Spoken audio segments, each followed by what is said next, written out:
Taliban bilan Afg'oniston davlat armiyasi o'rtasidagi to'qinishning yuzlanishi haqida Talibanning axborot bayonotchisi o'zlarining Afg'onistonning 85% zaminini qo'lga kirgizib bo'lganligini e'lon qildi. Shundaqla Xitoyning Xinhua agentligidan yer shari vaqt gazetigacha bo'lgan g'olliq taratqullari birdek holda bu xabarlarni shu peti tarqitib, Taliban pat arada Afg'oniston hokimiyatini qo'lga kirgizdigandek kayfiyat yaratishga urindi.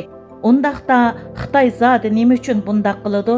Chunki Xitoy haqiqatan ashundaq vaziyatning vujudga chiqishini, ya'ni Talibanning mavjud Afg'oniston hukumatini yer chishiltishini orzu qiladi. Bu ayni chaqda Xitoyning Iroq hukumati Sham va Iroq islom davlatining hujumi oldida bir peshvog'imi yarmidi deb masxir qilganiga o'xshashli bir ish. Ya'ni Xitoy Amerika bilan yaqinchiligi borlarning hammasiga qarshi. Hozirgi Afg'oniston hukumati ayni chaqdagi Iroq hukumatiga o'xshashla Amerika tarafidan yo'langan demokratik hukumatdir.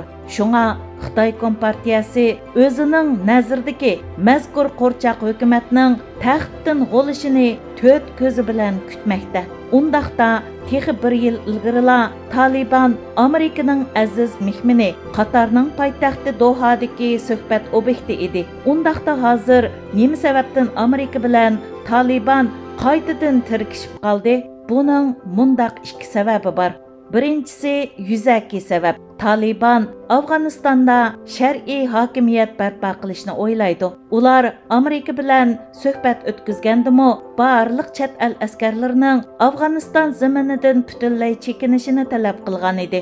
Ammo Amerika bu yil 5-oyda ko'p qism askarlarni chekintirishni qaror qilganda, Afg'onistondagi elchixonasini va bir qism muassasalarni qo'g'dash uchun 600 askarni davomli Afg'onistonda qoldirishni jakarladi. Bu Talibanning darhol yuz o'rib urush qo'zg'ishiga bahona bo'lib berdi. Buning texmi cho'nqur qatlamliq yana bir sababi Afg'oniston hukumati bilan Talibanning yarashtirg'ili bo'lmaydigan raqiblardan ekanligidir. Ayni vaqtda Amerika bilan Taliban Dohada suhbat o'tkazganda Afg'onistonning qonuniy sohibi bo'lmish mavjud Afg'oniston hukumati bu suhbatga qatnashtirilmadi. Afg'oniston hukumati ayni chaqda buningga bo'lgan noroziligini bildirgan va Talibandan qurollarni tashlashni talab qilgan edi. Talibanning buningga ma'qul bo'lishi mumkin emas edi, albatta. Bu xil orqa ko'rinishdan sirt Amerikaning Afg'onistonda mangu qololmaydiganligini nazarda tutganda mavjud Afg'oniston hukumati bilan Taliban o'rtasidagi ziddiyatning portlashi muqarrar edi. Amerikaning bir qism askarlarini chekindirmay qoldirib qo'yishni qaror qilishi Talibanni bu jihatda ko'ngildagidek bahona bilan ta'minladi. Xo'sh, undaqda Taliban Afg'onistonning shimolidagi Sharq Turkiston bilan chegaralanadigan Badaxshon o'lkasidan Afg'onistonning eng janubidagi Qandahor o'lkasigacha bo'lgan joylarda Afg'oniston davlat armiyasiga qilgan tuyuqsiz hujumlarda zodi qanchalik utuqqa erishdi? Oldi bilan Taliban texi Afg'onistondagi cho'ng shaharlarning hech birini qo'lga kirgizarligini yo'q. Amerika shtat boshliqlari birlashma majlisining raisi Michel Amerika Avam palatasi qurolli qism komitetida qilgan so'zida navbatda Afg'onistondagi 419 rayon markazining 81i Talibanning qo'lida.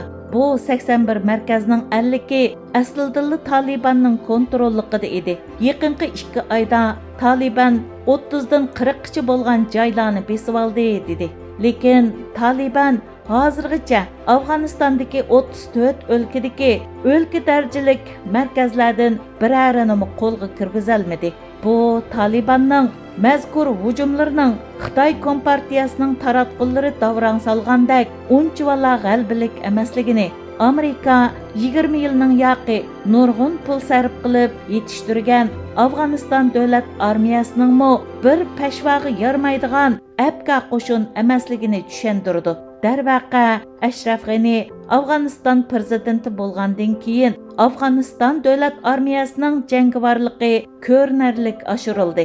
ular 2019-yılı 10 ayda Talibanның alayda qismi bo'lgan Qizil qismning qo'mondoni Muravi Idrisni o'ldirdi. Hozir Afg'oniston davlat armiyasining quruqliq qismlari xeyli sarxil. Bu jihatda Afg'oniston davlat armiyasi e'lon qilgan sonliq ma'lumotlarga ko'ra 7 ayning 12 kuni bir kundala Afg'oniston davlat armiyasi Talibanning 217 odamini o'ldirib, 162 odamini yaralandırgan. Hozir Talibanning barliq odamini qo'shganda 70 ming atrofida chiqadi. Halbuki bu yil 6-oyda Afg'oniston hukumat armiyasining qo'lida o'lgan Taliban askarlari 6 mingdan oshadi. Buningga yordamlarni qo'shganda Taliban bir oy ichida o'z qo'shinining 7dan biridan ayrilib qoldi degan gap. Halbuki navbatdagi urushlarning eng halqiliq nuqtasi havo hujumidir. Kimning havo armiyasi ilg'or bo'lsa, ko'pincha hollarda urushda shu g'alaba qiladi. Afg'oniston davlat armiyasining havo armiyasiga kelsak, Amerika qurollari saqlangan bu qo'shin Talibanga qarshi mutlaq havo afzalligiga ega. Shundaqla mazkur qo'shinning qo'lidagi odamsiz uchqunlar Talibanning yuqori darajalik kattaboshlariga g'oyat zo'r xiris elib kelmoqda. Taliban qo'shinlarimi o'zining havo kuchi jihatdagi yetarsizligi sababli Afg'oniston davlat armiyasining markazlik havo hujumidan saqlanish uchun bir yerga to'plashib olmay tarqoq holatini saqlamoqda.